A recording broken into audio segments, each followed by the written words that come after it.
ननु विचार चल किंच सविकल्प का अनंतरम एवं अर्थ क्रिया दर्शनात्, सविकल्प ज्ञान के बाद ही वास्तव में अर्थ क्रियाकारित्व का निश्चय होता है। अर्थ क्रियाकारित्व मतलब प्रयोजनानुकूल क्रिया होती है, अर्थात सफला प्रवृत्ति होती है। दूसरे शब्दों में सफला प्रवृत्ति, अर्थ मने फल, क्रिया मने प्रवृत्ति, ने सफल प्रवृत्ति होती है। प्रयोजनानुकूल फलानुकूल क्रिया तभी होती है जब सविकल्प ज्ञान हो जाए। सफला प्रवृत्ति तभी देखी जाती है, उसे पूर्व नहीं होता। तस्य अर्थ क्रियाकारित्व लक्षण प्रमाणत्म दुर्निवारम, इसलिए सविकल्प ज्ञान में अर्थ क्रियाकारित्व जो प्रामाण्यता है उसको तो कोई रोक नहीं सकता है। असविकल्प ज्ञान के अंतर होने वाले से अर्थ क्रियाकारित्व प्रमाणत्व उसमें अटल है, उसे कोई निवारण नहीं कर सकता।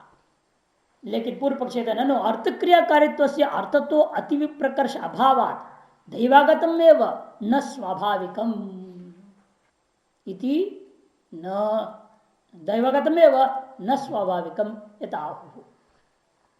और अर्थकारित्व जो है, शंका यह करते सविकल्प ज्ञान में जो अर्थ क्रियाकारित्व है वो स्वाभाविक नहीं माना जा सकता है, वो स्वाभाविक नहीं माना जा सकता है, किंतु उसको तो दैवाद आ गया, अचानक आ गया, वो है कि नहीं। क्यों कह रहा है ये सब बौद्ध, वो ले रहे संवादी भ्रम विसंवादी भ्रम का जो दृष्टांत है मणि प्रदीप जो पंचदशी में भी आया है, और पंचदशीकार ने जो लिया प्रमाण वार्तिक से लिया है, बौद्धों के ग्रंथ से आया हुआ है वो दृष्टांत। वास्तव में बौद्धों ने दृष्टांत पकड़ा था और उसके अंदर वो सिद्ध करते हैं सविकल्प ज्ञान में अर्थ क्रियाकारित्व मान लिया जाता है प्रवृत्ति होने के अनंत, पहले नहीं, प्रवृत्ति हुआ फल मिला, मिला तो हम उसको मान लिया सविकल्प ज्ञान, यथार्थ सविकल्प ज्ञान है। और प्रवृत्ति हुई फल नहीं मिला तब कहेंगे अरे वो तो भ्रमात्मक सविकल्प ज्ञान है। ये जो निर्णय है इस प्रकार का, क्योंकि ज्ञान स्वाभाविक रूप में अपने आप में स्वतः ही अर्थ क्रियाकारित्व है या नहीं ये निश्चय नहीं कर सकता। ज्ञान तो उत्पन्न हो जाएगा, आपको कोई भी चीज ज्ञान हो रहा है, दुनिया भर ज्ञान होते रहते हैं, इन हर ज्ञान अर्थ क्रियाकारी है क्या? ज्ञान स्वतः ही अर्थ क्रियाकारित्व निर्णय ले लेगा क्या? नहीं ले सकता है। इसलिए कहते कि देखो अर्थ क्रियाकारित्व अर्थ तो अति विप्रकर्ष अभाव, क्योंकि वह विषय से बहुत दूर नहीं है, विषय से हटकर नहीं, विषय से अलग नहीं है, अतिरिक्त नहीं, अत्यंत विषयाधीन है ना। भाई कोई चीज का ज्ञान हुआ, उस ज्ञान का विषय अर्थ क्रियाकारी बन रहा है कि नहीं बन रहा है, यह तो विषय पर ही निर्भर है। आपको घट का ज्ञान हुआ और वह घट अर्थ क्रियाकारी है या नहीं, ये कैसे पता चलेगा आपको? वह अर्थ क्रियाकारित्व विषय से दूर नहीं है। यदि घट आपके लिए वांछित जल आने रूपा फल के अनुकूल क्रिया के योग्य भी है तो अर्थ क्रियाकारित्व है, नहीं तो नहीं उसमें। इसलिए विषय से अत्यंत दूर नहीं है, इसलिए कहना अर्थ तो अति विप्रकर्ष अभावात, अत्यंत दूर नहीं है, अर्थात विषय से लगा हुआ ही है अर्थ क्रियाकारित्व। और वह जो आता है अर्थ क्रियात्व विषय में वो दैवात माननी पड़ेगी, क्योंकि हर एक विषय में अर्थ क्रियाकारित्व नहीं होती। हर एक विषय का कि जितना ज्ञान हो रहा है प्रत्येक ज्ञान को कुछ न कुछ विषय है और उस विषय में अर्थ क्रियाकारित्व होना कोई जरूरी नहीं है। किसी किसी में होता है, किसी किसी में नहीं होता है।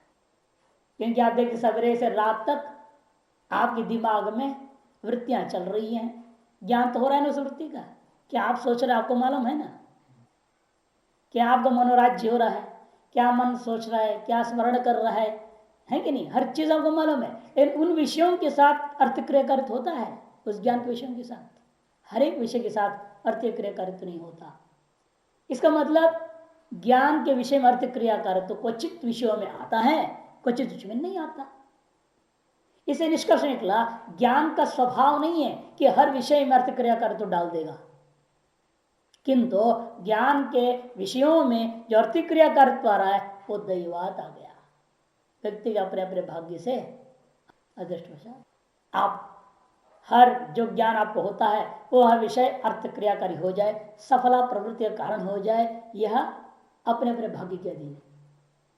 नहीं तो अधिकतर बहुत सारे ज्ञान होता है और वो अर्थ क्रियाकारी नहीं रह जाता। उसका विषय को आप प्राप्त करना भी चाहेंगे तो सफला प्रवृत्ति नहीं होती। जैसे यथाहु प्रमाण वार्तिककार धर्म कीर्ति बौद्ध दर्शन के बड़े विद्वान हैं, वो कहते हैं मणि प्रदीप प्रभयोर मणिबुद्ध्याभिधावतो मिथ्या ज्ञान अविशेषेपि विशेषार्थ क्रिया प्रति। मणि प्रदीप प्रभयो, रात का समय दो चोर हैं और उन्होंने एक चौराहे पे खड़े हो गए। वहां से उन्होंने देखा चारों तरफ भी कहाँ क्या है, कहाँ आज चोरी किया जाए। उन्हें दो जगह से प्रकाश दिखाई दिया। दोनों प्रकाशों को देख करके दोनों ने सोचा जरूर आज हमारी तो लॉटरी खुल गई, क्योंकि मणि के प्रकाश से लग रहा है कोई दिव्य मणि होगा, नीलम होगा, कोई ऐसी चीज विशेष होगा। और दोनों मणि बुद्धि से गए दोनों प्रकाश की ओर। एक तो गया जहां वहां अंदर में भगवान का मूर्ति था, उसमें लगा हुआ था मणि, और दूसरे भी वो मंदिर ही था, वो हो गया, लेकिन वहां दीपक जल रहा था।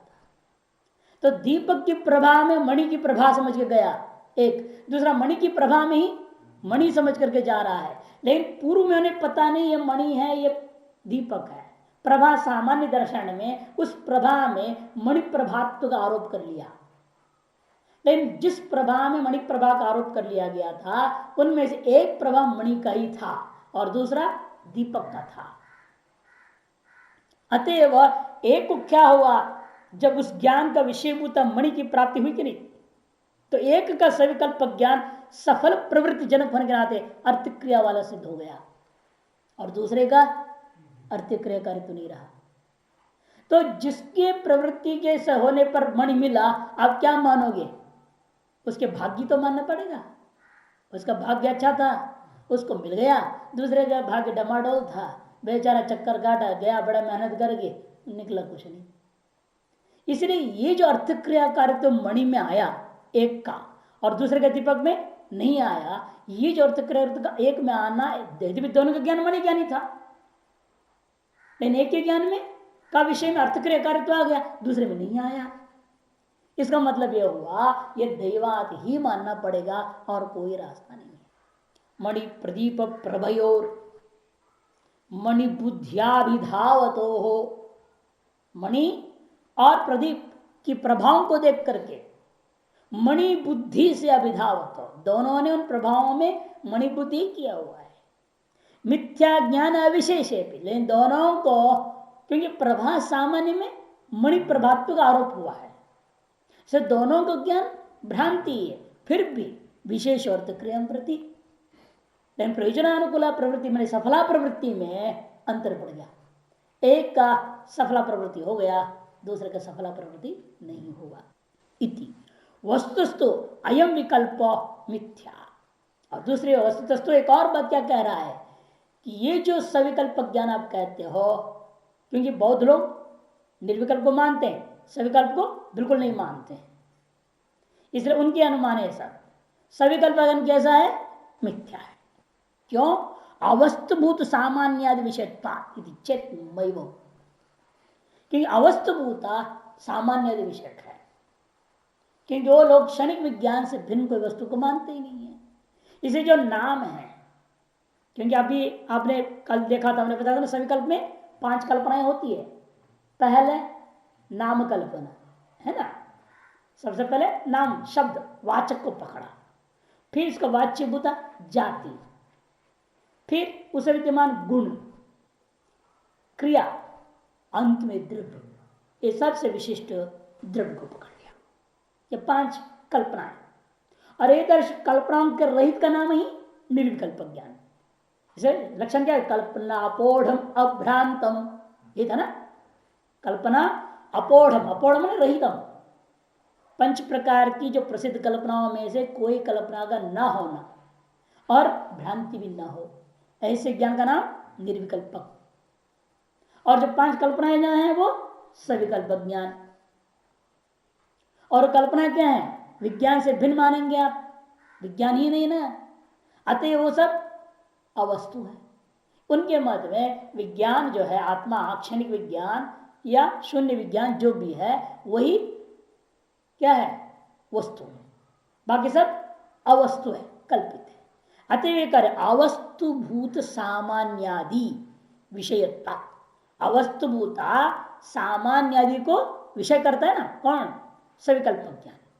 अवस्तु सामान्य माने कौन, जाति, नाम, गुण, क्रिया, द्रव्य, इनको विषय करने के कारण से, और ये पांचों क्या है, अवस्तुभूता है। इस अवस्तुभूता सामान्य आदि को विषय करने के कारण से ये सविकल्प ज्ञान है, मिथ्या है। यदि चेत, अब सिद्धांत जवाब देता है वैभव, तब हम कहेंगे आप अनुमान को प्रमाण मानते हैं ना, अनुमान प्रमाण में सविकल्पक होता है कि वहां भी नाम है, सब पर्वतोनुमान तो बोलोगे आप, पर्वतोनुमान अनुमान में क्या है, नाम है, यहाँ पर जाति है, गुण है, द्रव्य है, तद विशिष्ट। इसलिए अनुमान प्रमाण आपको उच्छेद हो जाएगा यदि ऐसा लक्षण करके बैठे होगे तो, और सारे सविकल्प को मिथ्या कह दोगे, ऐसा अनुमान कर दोगे तो अनुमान विकल्प से भी, अनुमान विकल्प में अनुमान रूपी सविकल्प ज्ञान, अनुमान विकल्प तात्पर्य अनुमान का विकल्प ऐसा नहीं करना, अनुमान रूपी सविकल्प ज्ञान का भी अप्रामाण्य प्रसंगात अप्रामाण्यता आ जाएगा, वो भी मिथ्या होने लग जाएगा। सामान्य वस्तुत्व से सादृश्यमाणत्वच्च, और दूसरा हम आगे सामान्य को, नाम को, द्रव्य को, गुण को, क्रिया को, ये सब क्या है, वस्तु कर स्थापित करेंगे, अवस्तु नहीं है सब। नाम है, जाति है, गुण है, क्रिया है, इन चारों से विशेष जो द्रव्य है ये वस्तु हैं, अवस्तु नहीं है। ये बात हम आगे सादृश्य मानववाद सिद्ध करने वाले हैं। इसलिए भी अनुमान आपका गलत हो गया, हेतु ही गड़बड़ा गया ना, कि आप इनको अवस्तु कह रहे हैं और हम वस्तु कह रहे हैं, इसीलिए भी आपका हेतु ही खत्म हो जाता है। और अनुमान में व्यभिचार दोष दिखा दिया, अनुमान में क्या है, मिथ्या तो नहीं है, लेकिन वो आपके अनुसार ही अवस्तु विषय ज्ञान है या नहीं। आप अनुमान को प्रामाणिक मानते, मिथ्या नहीं मानते। अर्थात कि अनुमान में, अनुमिति में मिथ्यात्व का अभाव है, साध्य भाव है, वही तो बैठा हुआ है आपके अनुसार। उसमें क्या विषय रहेगा, अनुमान में परत्वानुमान आदि में नाम भी विषय है, जाति विषय है, गुण विषय है, क्रिया विषय है, द्रव्य विषय है। वहां पे अवस्तुभूत सामान्य आदि विषय है अनुमिति, लेकिन मिथ्यात्व आप नहीं मान रहे हो, साध्यवादीकरण हेतु चला गया, इसे व्यभिचारी भी है ये हेतु। और आप हेतु स्वरूपा सिद्ध भी बनेगा, क्यों, उस हेतु में अवस्तुत्व ही हम नहीं मानते, अपना अवस्तुत्व का हेतु का हिस्सा उसी को हम नहीं मानते, वो पक्ष में नहीं घटेगा, क्योंकि हम इन सब को वस्तु स्थापित करने वाले हैं। अतः प्रमाणम में सविकल्पकम ज्ञान, इसीलिए सविकल्प ज्ञान प्रामाणिक है, वह यथार्थ प्रमा है, ये सिद्ध हो गया। ननु तथापि कथम से प्रत्यक्ष वाच्यत्वम, तो पूर्व पक्ष कहता है प्रत्यक्ष तो एक ही का नाम होगा, नहीं तो निर्विकल्पक है तो सविकल्पक का। इंद्रियों से जन्य पहला ज्ञान कौन सा था, निर्विकल्पक, तो इंद्रिया संजन्य ज्ञान निर्विकल्प में ही जाएगा, सविकल्प तो उसके अनंतर होने वाला है, से व्यवधान हो गया। इंद्रिया सन्निकर्षजन्य ज्ञान और सविकल्प का बीच में कौन है, सन्निकर्ष के जन्य तो के बाद निर्विकल्पक, उसके बाद सविकल्प है, तो बीच में व्यवधान हो गया निर्विकल्पक। इसलिए सविकल्प में प्रत्यक्ष शब्दवाच्यता नहीं होना चाहिए, सविकल्प ज्ञान को प्रत्यक्ष ज्ञान कोटि में नहीं लेना चाहिए, ये पूर्व पक्ष कहता है।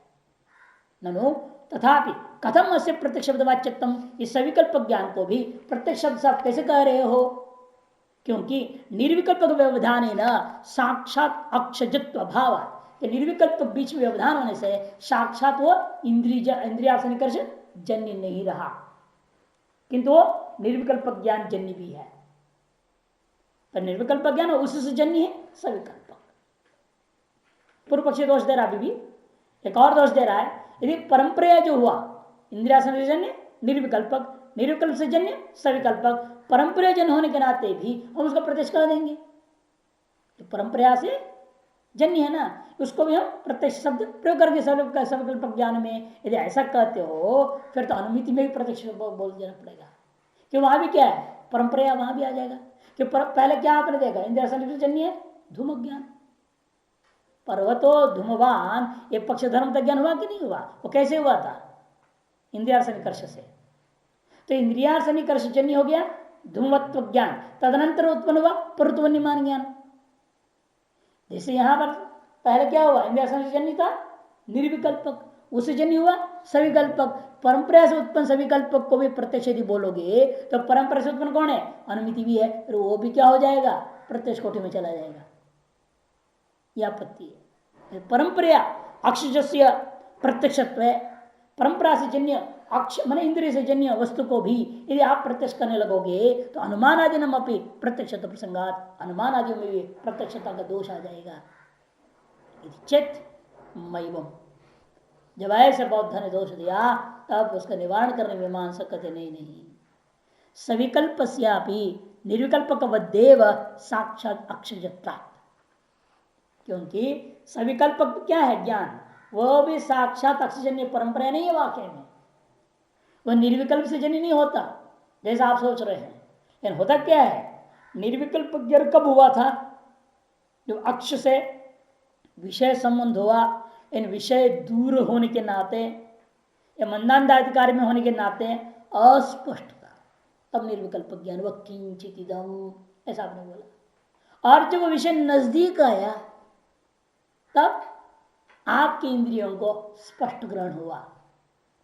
तो स्पष्ट ग्रहण जब हुआ तभी इंद्रियों से तो जन्य है ना, तभी ये तो है नहीं निर्विकल्प से सविकल्प पैदा हो जाता है यदि, और वह इंद्रियों की सहायता ना होता तब तो आपका कहना बिल्कुल ठीक है, परंपरा सविकल्प ज्ञान उत्पन्न हो रहा है, उसे प्रत्यक्ष व्यवहार नहीं होना चाहिए। लेकिन ऐसा नहीं हो रहा है। यहाँ निर्विकल्प ज्ञान बिना इंद्रियों की सहायता का सीधे सविकल्प ज्ञान को पैदा कर रहा है क्या? ऐसा नहीं है। किंतु निर्विकल्प उत्पन्न हुआ, फिर जिज्ञासा हुई, ये क्या चीज है जानू मैं, कोई चीज है, इन्हें क्या है जानने की जिज्ञासा हुई। फिर जिज्ञासा हुई तो आप गौर से देखेंगे, या तो वस्तु नजदीक आएगा या आप वस्तु के पास जाएंगे, दो में एक होगा, है ना। ये चलायमान वस्तु है तो वस्तु आ रहा है तो आपके पास आ रहा है, आप वही खड़े रहेंगे तो भी नजदीक आ जाएगा। इंद्रियों से ही सविकल्प ज्ञान पैदा होगा। यदि वस्तु अचल है तो आप जाएंगे उसके पास और देखेंगे क्या है, नजदीकी होंगे ना आप, तभी तो होगा इंद्रियार्थ। तो अतः निर्विकल्प ज्ञान भी इंद्रियार्थ निकर्षणीय है यथा, तथा सविकल्प ज्ञान भी इंद्रियार्थ निकर्ष से ही जन्य। एक दूरस्थत्वाद सूक्ष्मत्वाद इत्यादियों के कारण से अस्पष्ट है, और दूसरा सन्निकर्षात स्थूलत्वाद इत्यादियों को लेकर के वो स्पष्ट है। इसीलिए दोनों ही अक्षजन्य ही है, परंपरा से कोई चीज उत्पन्न नहीं हो रहा है। सविकल्पक निर्विकल्पक वदेव साक्षात अक्षजत्वात् यथा आहुर आचार्य। इस विषय में कुमार भट्ट हमारे आचार्य क्या कहते हैं, देखो, ताश्चेन्द्रियानुसारेण जायन्ते पंचकल्पना यदि तु आलोच्य सम्मील्य नेत्रे कश्चिद् विकल्पयेत् प्रत्यक्षं नैव मन्यन्ते तल्लौकिक परीक्षकाः। ताश्चेन्द्रियानुसारेण जायन्ते पंचकल्पना, ता पंचकल्पना इंद्रियानुसारेणैव जायन्ते। उद्घोषणा करते हैं ये जो पंचकल्पना होती है वो परंपरा से नहीं, वो इंद्रिय से ही साक्षात होता है। अतः उसका प्रत्यक्ष तो बोलना गलत नहीं है। क्यों? क्योंकि यदि तो आलोच्य, पहला उसने देखा किंचित इदम, क्या हुआ पहले देखने से? किंचित इदम, निर्विकल्प ज्ञान हुआ, उस आंख बंद कर लिया और अपने आप सोच ले वो घड़ा है, तो ज्ञान को यथार्थ मानेंगे? क्या पता हो आप भैंस है तो आप काला घड़ा समझ रहे हो सकता भैंस होगा, दूर से तो आपको दिख रहा है ना।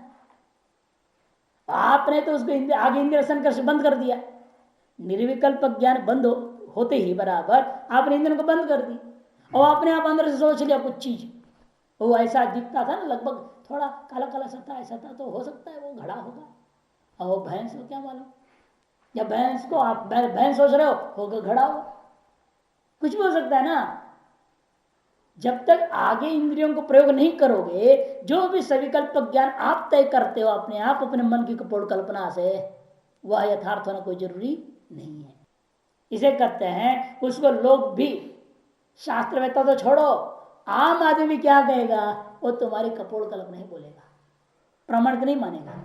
वही करें यदि तो आलोच्य सम्मील्य नेत्र, पहले नेत्रों को खोल के देखा, निर्गुण निर्विकल्प ज्ञान पैदा हुआ, उसके उत्तर क्षण में आपने आंखों को बंद कर दिया। कश्चित विकल्पयत, उसके बाद कोई व्यक्ति ने क्या किया, मन ही मन को सविकल्प ज्ञान पैदा कर लिया। तो प्रत्यक्षम नैव मन्यन्ते, ऐसे ज्ञान को प्रत्यक्ष ज्ञान करके कोई नहीं मानता। तत् लौकिक तत्प्रत्यक्ष नैव मन्यन्ते, कौन? लौकिक परीक्षकाश्च, चाहे आम आदमी क्यों ना हो, लौकिक आदमी जो शास्त्र का अनभिज्ञ है और शास्त्र के अभिज्ञ लोग, कोई भी उस ज्ञान को प्रत्यक्ष ज्ञान करके नहीं मानते। कल्पना मात्र तुम्हारी, यथार्थ पद कुछ भी हो सकता है। अपिच परंपरा अक्षजत्वेपि नानमायुष प्रत्यक्ष प्रसंग। दूसरी बात यह है, मान भी लिया जाए परंपरा से पैदा हो रहा है सविकल्प, अपिच इसे जान बुझे, मान भी लू मैं कि सभी, यद्यपि सिद्ध कर दिया परंपरा से उत्पन्न नहीं होता है, साक्षात इंद्र से ही जन्य सविकल्प ज्ञान, फिर भी यदि आपके कहने पर तुषद दुर्जन्य ऐसे 2 क्षण के लिए मान भी लू मैं कि भाई ठीक है आप जो कह रहे हैं परंपरा से सविकल्प ज्ञान पैदा होता है, तो भी अनुमान आदि में अतिव्याप्ति नहीं होगा। जैसे आपने कहा अनुमान आदि अतिव्याप्ति होता है ना, नहीं होगा। क्यों नहीं होगा? क्योंकि वहां पंकजादिशु इव योग रूढ़ी स्वीकारेण अनुमान प्रत्यक्ष शब्द से अप्रवृत्ते है, कि जो प्रत्यक्ष शब्द है रूढ़ी शब्द नहीं है, यौगिक भी नहीं है, योग रूढ़ी शब्द है। ये शब्द 4 प्रकार के होते हैं ना, कई बार बता चुका हूं। कौन से? यौगिक, रूढ़ी, योग रूढ़ी, यौगिक रूढ़ी, है ना। यौगिक कौन है? यौगिक का दृष्टांत क्या है? पाचक, लावक, अध्यापक इत्यादि यौगिक है। यो सो पच्यते स पाचक है, जो पकाता है उसका नाम यो पचती स पाचक है, जो पकाता है पाचक है। यो लुनाति स लावक, जो काटता है खेती बाड़ी उससे लावक हो गया। यो अध्यापयति स अध्यापक, क्रिया को लेकर संज्ञा हो रही है केवल, तो यौगिक हो गया। और रूढ़ है, जैसे गौ रूढ़ हो गया। अब वहां पर व्युत्पत्ति नहीं देखेंगे ना, फिर प्रकृति प्रत्यय देख नहीं सकते, प्रकृति प्रत्यय को सारा अर्थ गड़बड़ा जाएगा। तो गच्छे चीज गौ बनता है, जो चलता फिरता है उसका नाम गाय, फिर आदमी भी गाय हो जाएगा ना, फिर चलता फिरता नहीं भी। इसे वहां यौगिक अर्थ बिल्कुल त्यागना पड़ता है, यौगिक अर्थ को बिल्कुल त्यागना पड़ जाता है। यौगिक किसको कहते हैं? सीधे सीधे समझो पहले, यौगिक किसको कहते हैं? प्रकृति प्रत्यार्थ उभय सापेक्ष यौगिक, प्रकृति प्रत्यार्थ उभय सापेक्ष, प्रकृत्यर्थ प्रत्यार्थ उभय सापेक्ष यौगिक। और प्रकृति प्रत्यय उभयार्थ निरपेक्ष जो हो गया वो रूढ़ी है, जहां प्रकृति से भी लेन देन नहीं, प्रत्यय से भी लेन देन नहीं, उभय निरपेक्ष। और तीसरा प्रकृति प्रत्यार्थ उभयार्थ विशिष्ट अन्यत्र रूढ़, प्रकृति प्रत्यर्थ भी ले हमने, फिर भी उसको अन्यत्र रूढ़ कर दिया, उसको योग रूढ़ कहते हैं। और तीसरा समुदयार्थ अवयवार्थ अत्यंत स्वतंत्र है, निरपेक्ष, परस्पर निरपेक्ष स्वतंत्र है यौगिक रूढ़। पहले वाला अवयवार्थ सापेक्ष है, दूसरे वाला अवयवार्थ निरपेक्ष है। अवयव कौन है? प्रकृति और प्रत्यय। प्रकृति और प्रत्यय को क्या कहेंगे? पद का अवयव। अवयवों का अर्थ की सापेक्ष है तो यौगिक हो गया। अवयवार्थ निरपेक्ष समुदाय ले रहा हूं तो रूढ़ी। अवयवार्थ निरपेक्ष समुदायार्थ मात्र कल्पना कर लिया वो रूढ़ी, और अवयवार्थ सापेक्ष समुदायार्थ ले लिया तो योग रूढ़, और अवयवार्थ और समुदायार्थ अत्यंत निरपेक्ष स्वतंत्र बोधक हो तो यौगिक रूढ़। ध्यान में है ना? चारों नहीं आया? 4 में पहले वाला अवयवार्थ निरपेक्ष, नहीं पहले वाला तो सापेक्ष, अवयवार्थ सापेक्ष है समुदायार्थ, और दूसरा अवयवार्थ निरपेक्ष समुदायार्थ है, तीसरा अवयवार्थ सापेक्ष अन्यत्र रूढ़, अन्यत्र रूढ़ हो गया। और चौथा उभय मान अवयवार्थ और समुदायार्थ स्वतंत्र बोधक है दोनों। इसका दृष्टांत पाचक लावक इत्यादि। इसका दृष्टांत गौहू अश्वः इत्यादि, जिसमें अवयवार्थ का कोई लेन देन ही नहीं है। यहां अवयवार्थ पूरा लग रहा है, यो पचति सा पाचक, यहां अवयवार्थ बिल्कुल जरूरत नहीं है। और यहां अवयवार्थ सापेक्ष अन्यत्र रूढ़ पंकज, उसी प्रकार हमारा प्रत्यक्ष भी है, ये भी इसी कोटि में है प्रत्यक्ष। और ये आपका उद्भिद शब्द, उद्भिद शब्द आता है उसका दो अर्थ है। अवयव अर्थ लेंगे तो उसका अर्थ हो जाएगा पेड़, पेड़ आदि वृक्ष आदि अर्थ हो जाता है उद्भिद शब्द का। और समुदाय अर्थ लेंगे तो याग का नाम है, याग नाम, याग विशेष का नाम हो गया। अवयवार्थ में भी कर्म व्युत्पत्ति करेंगे तो पेड़ हो गया, कर्ण व्युत्पत्ति करेंगे तो उद्दाल आदि जिसके द्वारा उखाड़ा जाता है। यौगिक रूढ़, योग रूढ़, यौगिक रूढ़, ठीक है ना। अवयवार्थ के अधीन होकर के आपने समुदायार्थ लिया पांच का, अवयवार्थ निरपेक्ष और समुदायार्थ लिया गौ आदि में, अवयवार्थ सापेक्ष होता हुआ अन्यत्र रूढ़ कर दिया। ये इसमें और उसमें अंतर क्या है, ये रूढ़ नहीं है ना पाचक, कोई भी पाचक हो सकता है, कोई भी जिसमें अवयवार्थ घट जाए वो सब को ग्रहण कर सकते हैं आप। लेकिन ये ऐसा नहीं है, ये तो अवयवार्थ की जरूरत है, पंकाज जाए थे, इन पंख में कीचड़ में तो कीड़े भी होते हैं, घास भी होता है, लेकिन कमल में क्यों जा रहा है? पंख शब्द का क्या लेते हैं आप? कमल। लेकिन यहां और यहां में अंतर क्या है, यहां भी अवयव सापेक्ष है समुदाय अर्थ को, इधर भी अवयव सापेक्ष है समुदाय अर्थ को, लेकिन यह समुदाय अर्थ अन्यत्र रूढ़ हो जाता है, ये रूढ़ नहीं होता। ये तो सब कोई पाचक हो सकते हैं, कोई भी लावक हो सकता है, वो क्रिया जिसमें दिखाई दे वो हो गया, यानी अन्यत्र रूढ़ हो जाता है पंकज। उसे प्रत्यक्ष भी क्या है, रूढ़ हम कर दे रहे हैं। यौगिक होते हुए रूढ़ भी होने के कारण से वो सभी अनुमान आदि में नहीं जा सकता।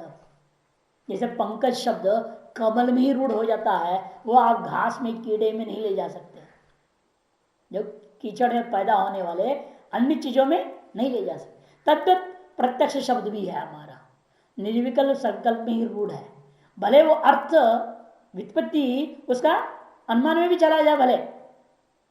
जैसे व्युत्पत्ति आपने क्या किया, पंकात जय थे, उसके व्युत्पत्ति अर्थ प्रकृति अवयवार्थ कहाँ गया, कीड़े में भी चला गया, घास में भी चला गया, लेकिन उसको लेते हो क्या, नहीं। उसी प्रकार अक्षम अक्षम प्रतीत प्रत्यक्ष जो हम इस तरह समास करके अवयवार्थ निकाला है, जो वो अर्थ भले अनुमान में भी घट रहा होगा, घटे कोई दिक्कत नहीं है, लेकिन हमने क्या कर दिया, उसको रूढ़ निर्विकल्प संकल्प में ही कर दिया है, इसे अनुमान आदि अतिव्याप्ति नहीं होगा। जैसे पंकज शब्द को कमल भी अवयवार्थ सापेक्ष लेता हुआ कमल में रूढ़ करने के कारण से आप अतिव्याप्ति नहीं दे सकते।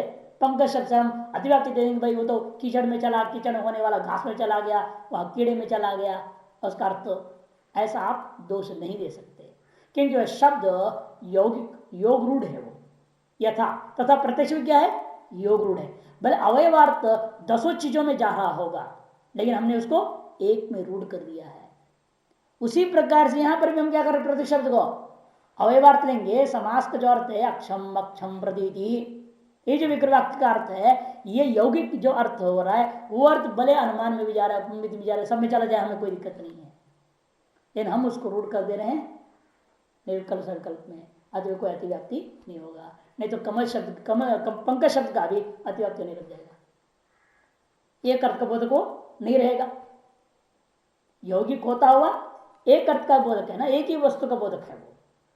तथा प्रत्यक्ष शब्द भी यौगिक होने पर भले अनेकों अर्थ का बोधक हो रहा है, लेकिन वो रूढ़ हमने कहां कर दिया, एक ही वस्तु में बोध करा दिया। वही करे पंकजादिषु इव योग रूढ़ि स्वीकारेण अनुमादिषु प्रत्यक्ष शब्द से प्रवृत्ति है, अनुमान आदियों में प्रत्यक्ष शब्द का बिल्कुल प्रवृत्ति नहीं होगी, इसको योग रूढ़ माना जाता है।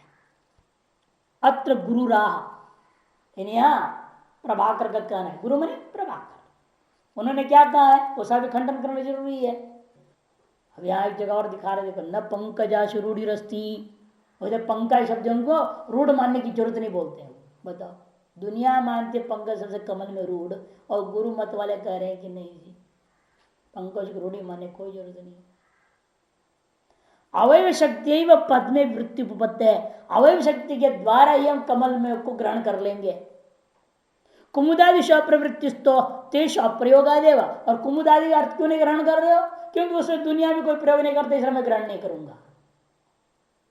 दुनिया में कोई कुमुदिनी आदि में प्रयोग नहीं करते, कमल में ही प्रयोग कर रहे हैं, इसलिए हम उसको मान ले रहे हैं, उसको रूढ़ मानने की जरूरत नहीं, ऐसे कहता है। लेकिन ये उसको पूछा जाए भाई दुनिया में क्यों नहीं प्रयोग करते हैं कुमुदिनी आदि में, उसे क्या जवाब देगा वो? उसे कहना पड़ेगा ना कि दुनिया ने उसको रूढ़ कर रखा है। पूछा जाए भाई वो भी तो कीचड़ में पैदा होता है, एक दिन में खिलता है एक रात में खिलता है। दिन में खिलने का नाम कमल, रात में जो खिलता है उसका नाम कुमुदनी।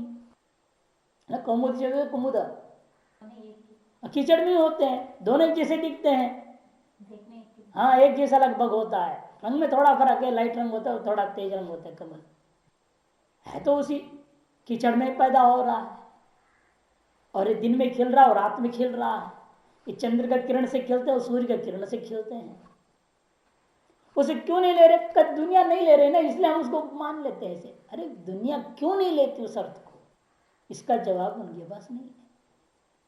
वो कहते हैं हम यौगिक तो मानेंगे, पंकात जायते पंकज, इतना तो हम अर्थ ले रहे हैं, यौगिक मानूंगा उसको, योग रूढ़ नहीं मानूंगा। क्यों नहीं मानेंगे? क्योंकि कहता है यौगिक अर्थ से कमल तो निकल गया। अरे कमल जैसे निकलता है ऐसे कुमुदनी भी तो निकलेगा, कीड़े भी होंगे, घास भी निकलेगा उससे। तब कहता है उन अर्थों में दुनिया प्रयोग नहीं करता, इसलिए हम उस अन्य अर्थों को स्वीकार नहीं करेंगे। इति तदयुक्ता, ये कहना ठीक नहीं है। पंक शब्द से पद में वृत्तो का सामग्री आ गया ना। हम उनसे पूछेंगे पंकज शब्द को कमल अर्थ में ही है, कमल अर्थ में ही उसकी वृत्ति अभिधा वृत्ति वाच्यत्व स्वीकार करने में कौन सी सामग्री काम कर रही है, क्या सामग्री है? यदि चिंतायाम योग मात्र से, योग मात्र नहीं हो सकता कि योगी का योग मात्र में नहीं, योगी का व्युत्पत्ति, या योग से तात्पर्य व्याकरण के शब्दों में जब योग बोलते हैं तो उसका व्युत्पत्ति, प्रकृति और प्रत्यय का मिलने का नाम योग, इसलिए योग यौगिक कहते हैं। योगेन सिद्धम यौगिकम, यौगिका शब्द इसे कहते हैं। ऐसे योग मात्र से कुमुदादिशु अपि सद्भावेन, योग मात्र मैंने प्रकृति प्रत्यार्थ जो चीज है वो कुमुदादियों में भी विद्यमान है। व्यभिचारात व्यभिचार हो गया, तो रूढ़ि रूपी सामग्रित्व ने कल्प्या, और उस व्यभिचार से बचने के लिए क्या करना पड़ेगा? रूढ़ि को भी सामग्री माननी पड़ेगी। योगश्च प्रति तो न हातुम शक्य, और जिन योगिक अर्थ को भी त्याग नहीं पाएंगे, उसको केवल रूढ़ि भी नहीं मान सकते। इसलिए रूढ़ि का आश्रय तो करना पड़ रहा है, लेकिन केवल रूढ़ि मान लो वो भी नहीं हो सकता, क्योंकि यौगिक अर्थ में घट भी रहा है। अतः यौगिक अर्थ को त्याग नहीं सकता, केवल यौगिक अर्थ ले लूंगा तो कुमुदादियों में व्यभिचार हो रहा है, उससे बचत रूढ़ि माननी पड़ती है। तो केवल रूढ़ि मानो कहोगे भाई यौगिक अर्थ जो घट रहा है, जो लागू होता है वहां पर, उसको हम त्याग कैसे करेंगे? किस आधार पर त्यागेंगे उस अर्थ? अतएव इसको दो उभयात्मक मानना पड़ेगा, अर्थात इस शब्द को यौगिक भी मानना पड़ेगा, रूढ़ि भी माननी पड़ेगी। इसलिए इसका नाम पड़ गया योग रूढ़ि। कौन सा? पंकज शब्द यथा योगश्च प्रतितो न तुम शक्य इति उभय सिद्धे, आ गया ना। इसलिए योग रूढ़ता दोनों ही, योग भी सिद्ध हुआ, रूढ़ि भी सिद्ध हो गई। तस्मात् योग रूढ़ि शक्त्या निर्विकल्प सविकल्प रेव। इसी प्रकार से यहां पर भी अभाव, इसी प्रकार से यहां भी घटाएंगे ना हम। कहते देखो योग रूढ़ि शक्ति के आधार पर ही, शब्द का शक्ति किस तरह करूंगा? यौगिक नहीं, रूढ़ि भी नहीं, यौगिक रूढ़ि भी नहीं, किंतु योग रूढ़ात्मक शक्ति के द्वारा यह प्रत्यक्ष शब्द क्या कर रहा है? निर्विकल्प सविकल्प रेव प्रत्यक्ष शब्द वाच्य, ये दोनों को प्रत्यक्ष शब्द वाच्य माना जाएगा। न अक्ष अपेक्षाणाम अपनी अनुमान आदि नाम सिद्धम, इंद्रियों की अपेक्षा सहायता लेने वाले उन अनुमान आदियों में उसकी वृत्ति नहीं माना जाएगा। इति सिद्धम। सविकल्प द्रव्य जाति गुण कर्म नाम भी पंचदा विकल्प भवति। आप कहते देखो ठीक है, उसका जो श्लोक वार्तिक की ओर है वहां पर श्लोक वार्तिक को देख लो। श्लोक वार्तिक क्या कह रहे हैं इस विषय में देखो, निर्विकल्पक बोधेपि नाक्षम केवल कारणम तत्पारंपरिजाते वा रूढ़ी स्यात् पंकजादिवत। निर्विकल्प ज्ञान में भी इंद्रियां केवल कारण नहीं होते, अन्य सामग्रियों सहयोगी हैं। उसी प्रकार तत्पारंपरिजाते वा, और उसकी परंपरा से उत्पन्न भी वाले हो, पंकजादि के समान रूढ़ी स्यात्, पंकजादि के समान इसको रूढ़ी भी मान लिया जाएगा शब्द को। तो सविकल्प के द्वारा होता क्या है, आप सिद्धांत आता है, बौद्धों के सदृश भी बोल देते हैं मीमांसक, कहते हम भी मानेंगे इन बातों को। पहला वाचक ग्रहण होता है, चीज को देखा उसका नाम को पहले पहचानोगे तभी तो समझ में आए उसका जाति क्या है। अब अमुक ब्राह्मण है इस शब्द निर्णय होगा उस व्यक्ति में, तब तो ब्राह्मण तो देखोगे। ये निर्णय ना हो ब्राह्मण है तो क्या सोचोगे उसमें, जातिग्रहण होगा? जातिग्रहण नहीं होगा। जब जातिग्रहण नहीं हुई आगे कोई चीज ही नहीं होगा, तो गुणग्रहण नहीं होगा। और गुणवान नहीं है तो उसके साथ व्यवहार कोई क्रिया नहीं होगी। जब क्रिया नहीं होगी उस द्रव्य का कोई संबंध ही नहीं, खत्म हो जाता। जब प्रक्रिया के अनुसार क्या सबसे पहले नाम आदि उत्पन्न हो, तो वही कह रहे हैं सविकल्प द्रव्य जाति गुण कर्म नाम भी पंचदा विकल्प भवति। द्रव्य जाति गुण कर्म और नाम, इन 5 विकल्पों का प्रत्यक्ष होता है।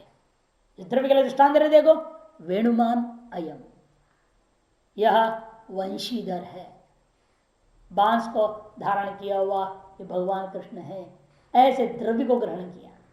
और दूसरे नंबर में कह रहे हैं जाति को ग्रहण करता हूं, जैसे गोपो अयम, गोपो अयम, यह गोप जाति का है, माने गौ पालने वाले जो जाति है उस जाति वाला है। गोप शब्द से तदगत जाति ग्रहण हो गया। और तीसरा श्यामोयम गुण, चौथा गायती अयम, यह भी गा रहा है क्रिया, और अंत में गोविंदो अयम, यह नाम हो गया है ना। वंशीधर कोई एक व्यक्ति का साक्षात नाम नहीं ना, गोविंद तो नाम विशेष हो गया। अच्छा, अब उठता है कि भाई प्रत्यभिज्ञा ज्ञान को आप किस कोटि में डालेंगे? निर्विकल्प में तो होता नहीं, सविकल्प में मानेंगे कि अधिकतर दार्शनिक लोग प्रत्यभिज्ञा ज्ञान को पृथक की ज्ञान मानते हैं, ना वो प्रत्यक्ष है ना अनुमान है, किस चीज में नहीं है, स्वतंत्र है वो। क्योंकि उसमें क्या होता है, एक हिस्सा तो स्मृति है, एक हिस्सा प्रत्यक्ष है, दोनों का खिचड़ी है, स्वयं देवदत्ता। तदंश में क्या है, स्मृति हो रही है, तद्देश तत्काल, और अयम अंश में ये तद्देश ये तत्काल, साक्षात्कार हो रहा है। लेकिन इनका कहना मीमांसक नहीं, इसको भी हम जो है अलग ज्ञान नहीं मानेंगे। वही करे देखो, प्रत्यभिज्ञा प्रत्यक्ष षष्ठो विकल्प यदि केचित, कुछ क्या करते हैं ये 5 के साथ उसका छठा कल्पना मानते हैं, जैसे द्रव्य जाति गुण क्रिया नाम कल्पना हुआ, उसी प्रकार प्रत्यभिज्ञा की छठी कल्पना मान लो, बोलते हैं सविकल्प का ही भेद मान लो उसको भी। कहते ऐसा नहीं होता, यदि केचित तन्ना नाम कल्पनायाम अंतर्भावात, इसको हम नाम का कोटि में डाल देंगे कि स्वयं देवदत्त तत्त्वमसि, ये सब क्या है, नाम ही है, तुम वही ब्रह्म हो, ब्रह्म बोल रहे हो ना, हाँ ये वही देवदत्त है, नाम ही तो अंत में लिया जा रहा है। हमेशा तत्ता और ग्राही बुद्ध वस्तु क्या है, किंचन नाम वाला ही होता है। प्रतिविज्ञान का लक्षण क्या है, तत्दंतावगाही ज्ञानम प्रतिविज्ञा ज्ञानम, तत्ता और इदंता दोनों को अवगाहन बोध कराने वाला जो ज्ञान है उसका नाम प्रतिविज्ञा ज्ञानम, तत्तेदंतावगाही ज्ञानम प्रतिविज्ञा ज्ञानम। लिखा है ना, पहले कई बार लिख चुके हैं इसको, तर्क संग्रह हुआ ना। तब सिद्धांत कहते हैं ना, क्यों इसको नाम कल्पना का कोटि में ही अंतर्भाव कर देंगे, इसको अलग छठी अलग मानने की जरूरत नहीं है। क्यों कैसे, प्रक्रिया क्या है नाम कल्पना में, और उसमें अंतर्भाव कैसे कर सकोगे आप, समझाना पड़ेगा ना कि नाम कल्पना होती कैसे, नाम का सविकल्प ज्ञान कैसे होता है, यह प्रक्रिया बताओ। और वह प्रक्रिया यदि प्रतिविज्ञा में भी लागू होती है तब ना उसको इसमें अंतर्भाव करोगे। इसलिए कहते हैं पहले प्रक्रिया समझो, नाम कल्पना होती कैसे है, सविकल्प ज्ञान नाम को लेकर निश्चय कैसे होता है। करे देखो, नाम न ही पूर्व अनुभूत रूप स्मारित तद रूप विशिष्ट अर्थ से कल्पना नाम कल्पना इत्युच्यते है। नाम कल्पना किसको कहते हैं वो समझा रहे हैं। देखिए, क्योंकि जो है संज्ञा शब्द के द्वारा स्मारित है पिंड, संज्ञा शब्द क्या करता है, पिंड को स्मारित कर दिया। पहले आप क्या करते, हर एक नामों का किसी न किसी पिंड के साथ में अर्थ निर्णय कर लेते, वाच्यवाचक भाव आपको व्याकरण से, काव्य से, कोश से, अष्ट प्रकार से शक्तिग्रह होता है ना, शब्दार्थ शक्तिग्रह को हो गया। इन वस्तु आपने देखा नहीं था, जो वस्तु सामने आई, जो शब्दार्थ शक्तिग्रह हुआ थी, आदर्श चीज का नाम गोविंद होता है, जिस वस्तु का नाम विष्णु होता है। आप जो मूर्ति को देखते हो, बच्चा भी क्या बोल देता है, उसको संस्कार डाल दिया गया है, वो देख के बोल देते सांप वगैरह है, रो तो शिव जी हैं, ये सांप पहने हुए हैं, ये हो, ये तो लक्ष्मी के साथ है, भगवान विष्णु है, ये कैसे ग्रहण कर लिया। उसने देखा है कि विष्णु को, भगवान को भी, कभी शंकर भगवान को देखा ही नहीं, किंतु शब्द का शक्तिग्रह करा दिया गया। ऐसा ऐसा चीज होगा उसका नाम ये है, बोध करा दिया है। अब उसे कहीं भी जाएगा देखते बोल देगा फट ये शिव जी है, ये हनुमान जी है कि नहीं, बच्चा भी बोल देता है। ऐसे उसको हम लोग ज्ञान दे देते, संस्कार देते हैं। लेकिन जैसा भी हमको शब्द शक्तिग्रह से तात्पर्य, पहले उसको शक्तिग्रह कराया है ना उस चीज का, वो उस स्मरण में आता है चीज को देखते ही। ओ उस शब्द का ये अर्थ बोले थे, वो ऐसी आकार वाली चीज है, इसलिए इसका नाम अमुक है। वही करें, नाम ना ही पूर्वम, पूर्वम अनुभूत रूपे स्मारित, संज्ञा शब्द के द्वारा स्मारित पिंड में क्या हुआ, तद्रूप विशिष्ट अर्थ से कल्पना, यह वही है। इस प्रकार पूर्व रूप जो विशिष्टतया पदार्थ की जो कल्पना होती है उसी को हम क्या कहते हैं, नाम कल्पना कहा जाता है।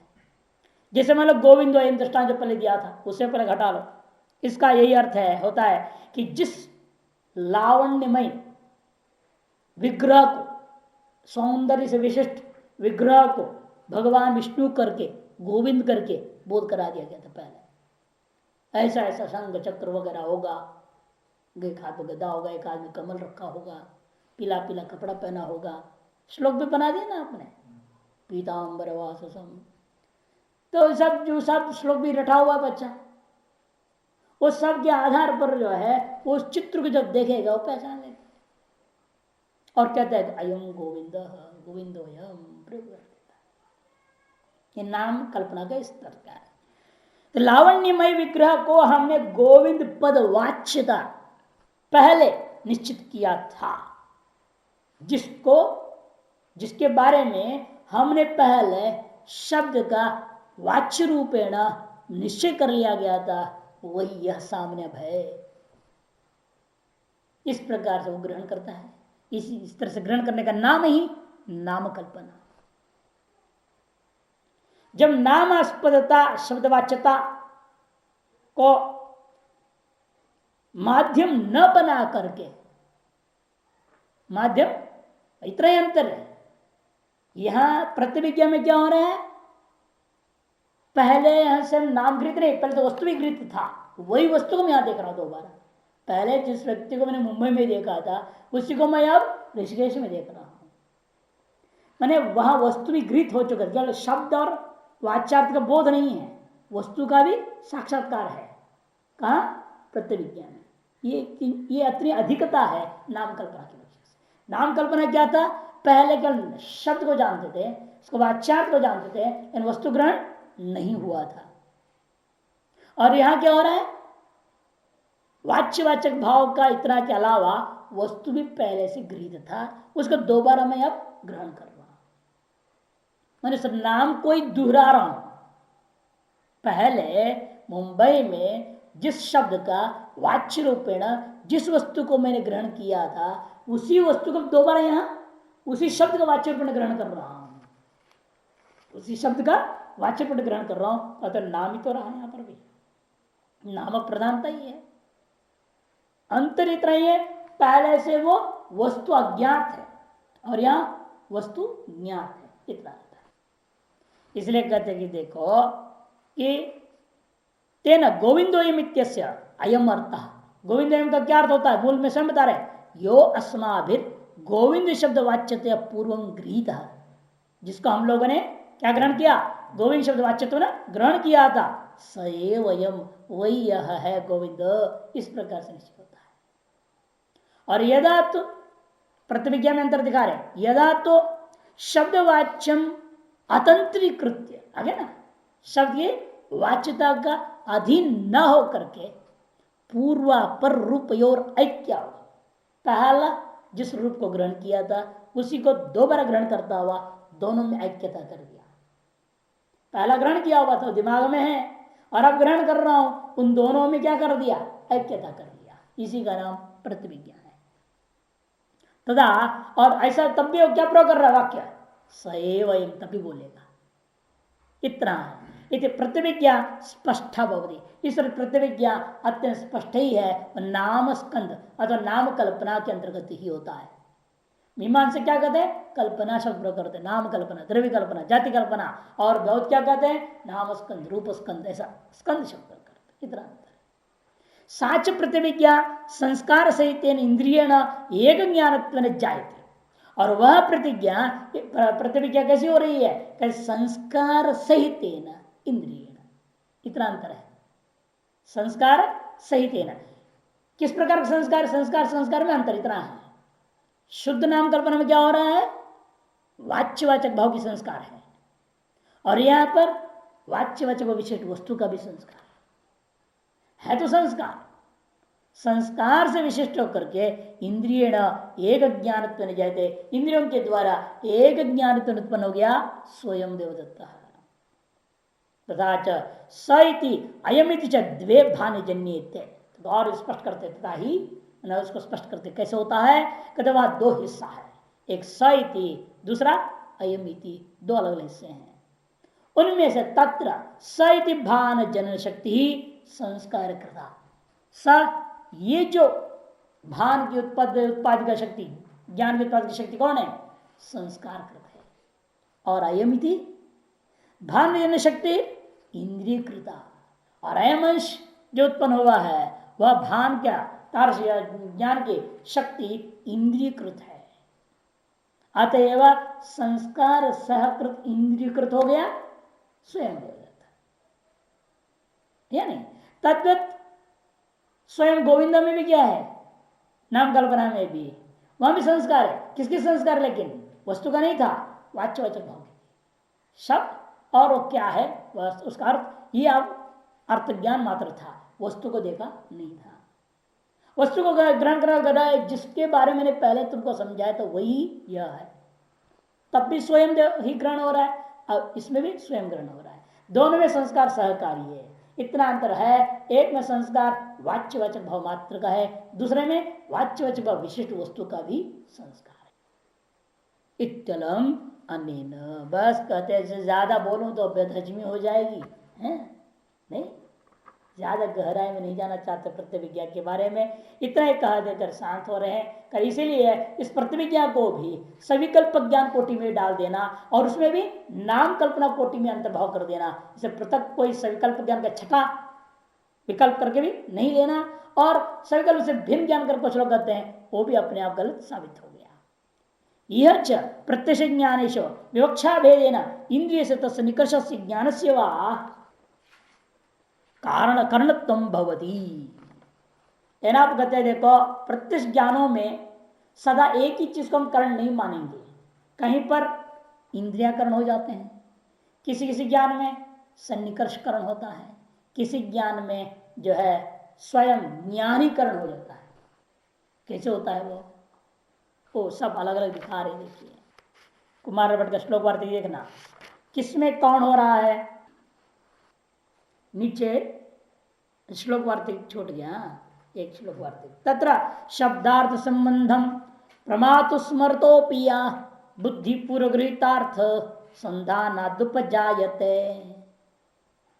तत्र शब्दार्थ संबंधम, शब्द और अर्थ के संबंध को पहले आपने प्रमातु स्मरतो, प्रमाता जो आदमी है वो जो जान रहा है भाई गोविंदो अयम बोल रहा है, वो क्या किया, पहले उसके पास शब्द और अर्थ का संबंध ज्ञान, शक्ति ज्ञान था, उसको स्मरण करते हुए स्मरतोपि या बुद्धि स्मरण करते हुए जो ज्ञान पैदा हुआ, कैसा है वो, पूर्व गृहीतार्थ संधानात्, पूर्व गृहित शब्दार्थ चक्र का अनुसंधान करता हुआ अब सामने विद्यमान वस्तु में उसने ग्रहण किया, तब कहता है यद पूर्व मया शब्दार्थ वाच्यवाचक भावेन मात्रम ज्ञातम सो अयम एव गोविंदा, ऐसे वो ग्रहण करता उपजायते। पारसार्थ मिश्र भी कहते हैं देखो, डित्त शब्द तद वाच्यम पूर्वावगतम डित्थम उपस्थाप्य तदात्मन प्रसितो अर्थो विकल्प्यते डित्थोयम इति। डित्त शब्द है खिलौना, एक शब्द है खिलौना, और खिलौना का वाच्य क्या है, आपको बता दिया गया वो लकड़ी का बना होता है, देखने में तुम्हारे जैसे दिखते, लड़के लड़का बना दिया गया है, खिलौना है। देखने लड़का लड़की जैसे तो बनाते हैं ना, उसको एक और बनाते हैं, घोड़े का खिलौना तो घोड़ा जैसे बनाएगा वो, है तो लकड़ी का होगा, प्लास्टिक का होगा, लोहे का होगा, स्टील का होगा, हर चीज का होगा। सोने चांदी के भी खिलौने होते थे एक जमाने में। हाँ, आजकल तो प्लास्टिक की लकड़ी की घोड़े लेके घूमते ना बच्चे, खेलते हैं। हाँ, एक जमाने में सोने का था। हाँ, ये तो रामायण में आता है, भगवान राम के लिए कौशल्या बोलती है दशरथ से, आप जाइए, सारे खिलौने यही हैं। अब राम वहां परेशान होता होगा बिना खिलौनों का, कैसे खेलता होगा, कैसे उसका मन लगता होगा, आप इन खिलौनों को ले जाइए। तब दशरथ कहता है अब ब्रह्मचर्य आश्रम में सोना को छूना भी पाप है, सोना को छूना भी पाप।